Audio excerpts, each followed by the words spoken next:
Está no ar mais um Bate-Papo Fundação, o videocast que traz informações relevantes para os colaboradores da Fundação São Francisco e da Fundação Educacional São Francisco Xavier. Para quem não me conhece, meu nome é Camila Pontes, faço parte da equipe de comunicação e marketing e hoje estou aqui para bater um papo esclarecedor sobre um tema muito importante, a saúde mental. Quero agradecer e dar as boas-vindas aos nossos convidados, o médico psiquiatra da Fundação Dr. Arthur Castro e o psicólogo da equipe multiprofissional do Hospital Márcio Cunha, Sérgio Siqueira. Sejam bem-vindos, muito obrigada, Dr. Arthur. Muito obrigado, eu agradeço estar aqui para falar desse tema tão importante da saúde mental. Obrigada, Sérgio. Obrigado, Camila, toda a equipe, a oportunidade de poder estar aqui para a gente poder conversar um pouquinho, né, sobre esses aspectos de cuidado e manutenção com a nossa saúde mental. E em nome de toda a gerência, eu agradeço a presença de todos que estão conectados conosco neste bate-papo. Então vamos lá. Vamos começar falando de coisa boa. Doutor Arthur, explica pra gente o que é a saúde mental. Um termo que muito se ouve falar, né, que tanto reforçamos a importância de termos esses cuidados, de estar com a saúde mental em dia. Mas o que seria saúde mental? Pergunta muito boa. A saúde mental, ela se refere a um bem-estar que não envolve o aparecimento de transtornos ou sofrimento. Quando eu trago isso, não estou falando que a tristeza não tem que existir. A tristeza, ela existe, faz parte da vida, a ansiedade faz parte da vida, mas a saúde mental é um equilíbrio entre esses sintomas ou esses sentimentos, que é a ansiedade, a tristeza, a alegria, entendeu? Então, a saúde mental é esse equilíbrio. O sujeito conseguir, né, doutor, produzir para o outro, produzir para si, tendo essa sensação de completude e bem-estar, né? Exatamente. Estima-se que no Brasil, 1 em cada 4 pessoas sofrerá com algum transtorno, né, mental aí ao longo da vida. Sérgio, quais são os principais cuidados, então, que nós devemos ter com a nossa saúde mental? A gente tem alguns cuidados que devem ser monitorados, né, de uma forma mais atípica para que a gente possa ter a tão sonhada saúde mental, né? Então a gente vai estar falando aí de um sono regular, um sono de qualidade. O sono é uma função importante para que a gente possa ter uma regulação da nossa atenção, do nosso afeto, do nosso humor, né? A prática de atividade física, né? Atividades que vão promover bem-estar, né? Sensações de realização também. Uma alimentação equilibrada é importante, né?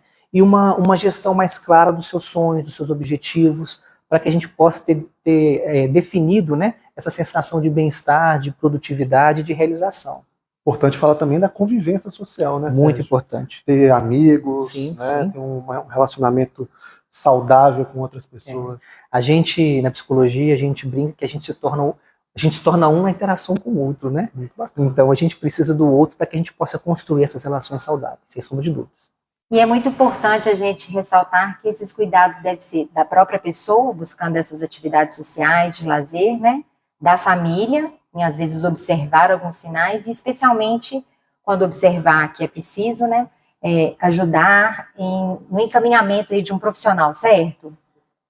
Bom, o encaminhamento, né, para um profissional da saúde pode vir tanto do paciente como também de terceiros, né, como familiares, amigos, porque talvez o paciente não veja aquilo como um problema. Então, é importante identificar alguns pontos que sejam relevantes. Como começou a ficar um pouco mais recluso, não está interagindo tanto, aquele interesse, aquela vontade de fazer as coisas ficou mais para baixo, se sente, não fala tanto quanto falava antes, né? Começa a, por exemplo, tinha o prazer em fazer alguma atividade física, algum hobby, isso começa a ficar mais para o lado.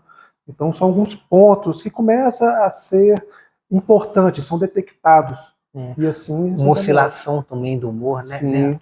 Começa o dia bem, de uma hora para outra começa a ficar mais irritado, ações explosivas, né? Mudanças bruscas de comportamento, né? E um negativismo também pode acontecer, né? Sempre pensando no pior. Sim, sim. Isso que eu ia perguntar, que é importante ter esse cuidado, né? Estar atento a esses sinais, que depois a gente fala um pouco mais desses sinais de alertas, para evitar o adoecimento ou comportamentos que possam colocar o sujeito em risco, certo? Essa é a campanha Setembro Amarelo, né? Isso.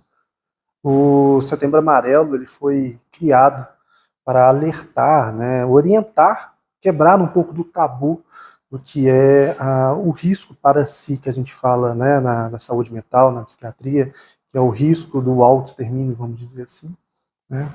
E muitos pacientes que têm quadros depressivos, por exemplo, eles são pacientes que estão em tanto sofrimento, essa dor psíquica é tão grande, que eles pensam, a única maneira que eles veem é isso, é a finitude. Só que o objetivo do tratamento é mostrar o contrário, é tirar essa visão, tirar essa viseira e falar, não, existem outras opções, entendeu? Então, o tratamento em conjunto, né, da medicina com a psicologia, ele é primordial e essencial nesses quadros. E eu acho que um outro ponto importante que a gente tem que levar em consideração é a desmistificação da saúde mental, né? Muitas das vezes ela é reconhecida, o adoecimento mental é reconhecido como uma falta de Deus, como uma falta de uma moralidade, ou como um desvalor, Uma né? fraqueza. Uma fraqueza. E, na verdade, é um sintoma de um adoecimento, né, doutor?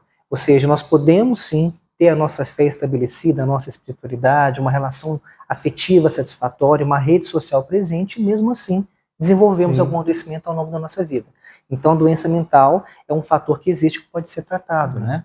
E esse risco, ele não existe só quando a gente fala de depressão, né? Exato. Existe também na esquizofrenia, no transtorno bipolar, no toque. Exato. No abuso de substâncias, né, doutor? Exatamente. O consumo excessivo de álcool, outras drogas, por exemplo, também, né?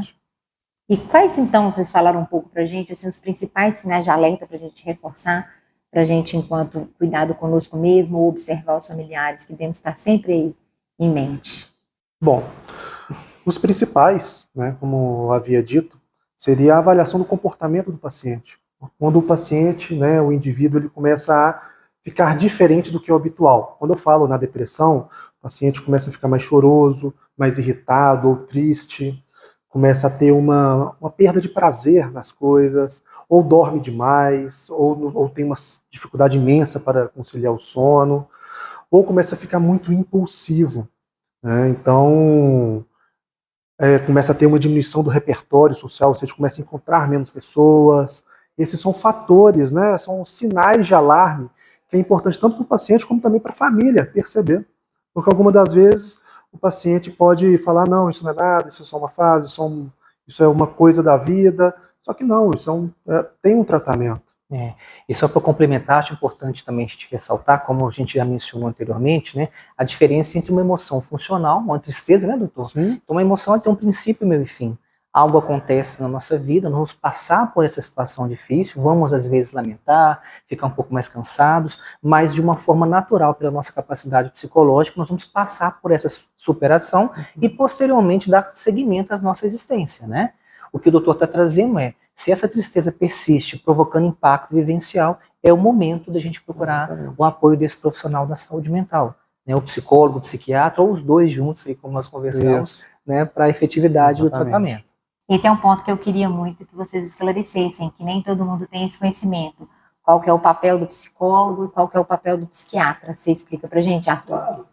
Bom, o psiquiatra ele é médico, né? Então, apesar da gente ter durante a residência médica visões sobre conhecimentos de psicanálise ou de algumas terapias, a psicoterapia, o objetivo do tratamento com o psiquiatra é o medicamentoso, é o biológico. Através de alterações em receptores, em neurotransmissores, fazer um equilíbrio disso, e com isso o paciente ter uma resposta melhor, uma resposta sustentada, para que a terapia faça o seu papel, que é o essencial, né? Então eu brinco com os pacientes que é como se estivesse fazendo um malabarismo com algumas bolas. Então o psiquiatra vai dar um remédio para te dar uma força, um ânimo, te dar um gás ali para você fazer o malabarismo. Mas é o psicólogo que vai te ensinar a fazer o malabarismo, que vai tirar umas bolas, colocar uma outra coisa ali para ficar mais fácil. Então o trabalho em conjunto é muito importante. O psicólogo ele vai estar como um profissional, né? Então é um profissional formado na psicologia e ele tem o objetivo de auxiliar nesse paciente a se perceber, a perceber os pensamentos que podem estar confundindo a percepção dele diante dos fatos, né? Potencializando alguns sintomas, potencializando alguns comportamentos que não estão sendo produtivos na resolutividade de alguns problemas ou na busca de bem-estar, né? Então, a gente estava conversando antes aqui, a importância desse trabalho em parceria, tanto da psiquiatria quanto da psicologia, né? Porque a gente consegue, dessa forma, trabalhando tantos aspectos culturais, emocionais, sociais, juntamente com as alterações fisiológicas, como o doutor mencionou, para esse equilíbrio e essa eficiência junto ao tratamento. E é o que a campanha traz, é importante. É preciso falar sobre o assunto, né? Precisamos estar atentos, precisamos procurar ajuda, precisamos falar com familiares, com os amigos, né? E aí valorizar a vida. É isso mesmo, né? Exatamente. Muito importante sempre conversar, ter um diálogo, né? Não achar que é fraqueza, não achar que é... vamos falar, quebrar esse tabu, né? E buscar informações, né, em locais seguros, né? Porque na internet a gente pode encontrar de tudo, coisas boas e coisas ruins. Então, buscar sempre informações em locais seguros, né? Se pergunta para o médico onde que eu posso encontrar locais, para o psicólogo, né? Meios de veiculação que são importantes, né? Que vão trazer informações corretas. É importante quando a gente destaca isso, né? Porque, assim, uma emoção básica que a gente tem também é o medo, né, doutor? Sim. E o medo muitas das vezes provoca essa paralisação, né? Sim. Então, aquilo que é novo muitas das vezes pode nos assustar, provocando esse impacto. E o primeiro processo que nós temos para modificar essa percepção é justamente levar a informação, né? Mas como o doutor Arthur colocou, é importante que essa informação seja ela consolidada, uma informação coesa, onde vai promover uma reflexão e, consequentemente, um impulsionamento, né, para que esse sujeito possa buscar esse apoio, para que ele possa iniciar um cuidado. Acho interessante também, doutor, mencionar, às vezes no consultório os pacientes comparam muito o adoecimento físico, estou gripado, já tomei antibiótico, com 5 dias eu já estou bom, mas aqui na saúde mental já tem uma semana, tem um mês, e eu ainda não observei a melhora que eu desejo, né? As perspectivas, né, doutor, de tratamento são diferentes. São diferentes, né? Cada tratamento. Exatamente. E uma coisa que eu falo, né, também para os pacientes, que todos os órgãos adoecem. Estômago adoece, pulmão adoece, intestino adoece, e por que não o cérebro adoecer? Verdade. E ele adoece em forma de convulsão, epilepsia, né? Mas também na forma de depressão, ansiedade, toque, e tem tratamento, né? Tem tratamento. É importante buscar o tratamento, né? É importante buscar a informação, certo? Para encerrar nosso bate-papo, que foi muito bom, queria pedir para vocês para deixarem um recado final aí da importância, então, dessa promoção de uma vida saudável e da manutenção de uma mente tranquila. Um recado especial aí para o pessoal para se cuidar. Como a gente disse aqui, a saúde mental, né, é um equilíbrio entre vários sentimentos. Então, tão importante quanto a saúde física, a saúde mental ela é primordial, porque sem a saúde mental, você não consegue trabalhar, você não consegue curtir sua família, seus amigos. Então, esse equilíbrio tem que ser buscado. Então, não tenha medo de pedir ajuda.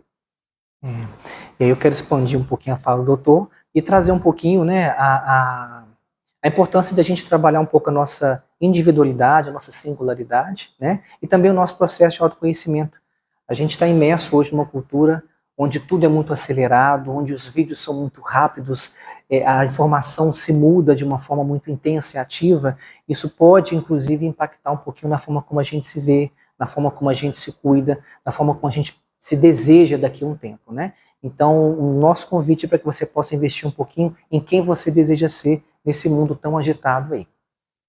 Nossa, agradeço mais uma vez a presença de vocês. Obrigada, doutor Arthur. Obrigada, Sérgio. Agradeço também a toda a equipe envolvida nesse projeto, o Papo Fundação, uma ideia que veio para ficar. Compartilhem essas informações e promovam atitudes de valorização da vida. E fique ligado, a cada mês temos assunto importante aqui para você.